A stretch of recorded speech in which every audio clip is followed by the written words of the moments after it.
Hey everyone, welcome to the final cut. And yes, we are eking in the last day of the year and getting you a block of reviews. And so today we are going to start off our block of reviews with Soul. Yes, Pixar's Soul came out on Christmas on streaming on Disney Plus, brought to us by the director of Monster Inc., Up and Inside Out, Pete Docter, and also Kemp Powers, who was involved in One Night in Miami, which is going to be out on Amazon Prime. And we get the story of Joe, who is a middle school music teacher, but he aspires to be a jazz musician on stage. He's a very talented individual who's never really gotten his break. Well, wouldn't you know it, he finally does get his break, but on the way back from the audition, he ends up falling into an open manhole and dies. His soul goes to the great beyond, but he doesn't want to accept that because he's got his big break and a lot of things yet to do. So we see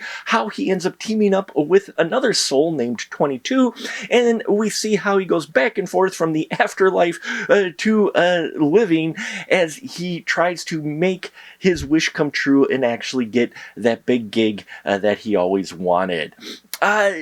This film has a lot of layers to it, and I enjoyed it quite a bit. It spoke to me. Now, I know it sounds odd. It's a Pixar film. It's animated. Isn't it geared towards kids?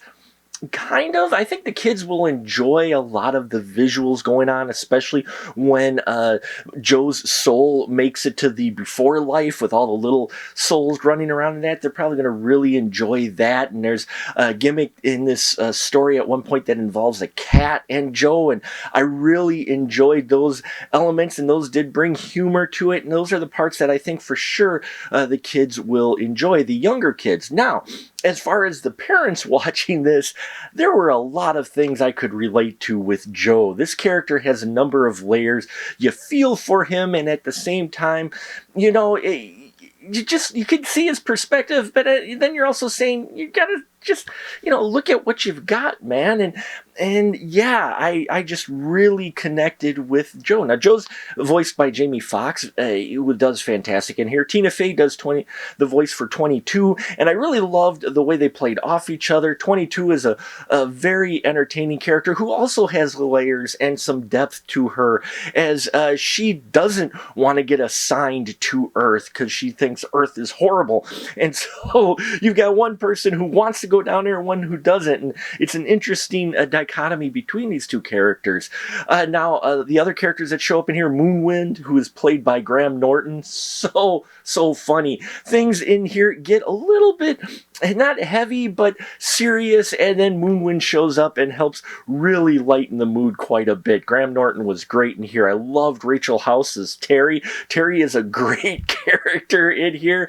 This kind of line-drawn 2D character in this 3D animated world, which there's also Counselor Jerry, voiced by a number of people, including Richard Ayoade, and I think that was a great character as well. And interesting that they made them 2D with the 3D, made them stand out for sure. And Angela Bassett shows up as Dorothea.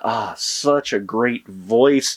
She's the jazz musician in here, and Joe is as well, but she's the one that Joe wants to kind of would like to tour with. So great hearing her voice, and she's her talent gets to shine. And Felicia Rashad playing Liba, who is Joe's mom, and very appropriate casting, and she does fantastic. I love this whole cast that they got for this film, and a story that really is a little more intended and geared towards adults, giving you a perspective and the theme of, yes, you may aspire, you may want your dreams, you may not have your dream job, but take a pause and appreciate what you have, because especially younger folks in your family see the world differently, and if you can see the world through their eyes, you may actually realize things aren't that bad. So it's a very enlightening theme, a very enlightening story, and it really made me think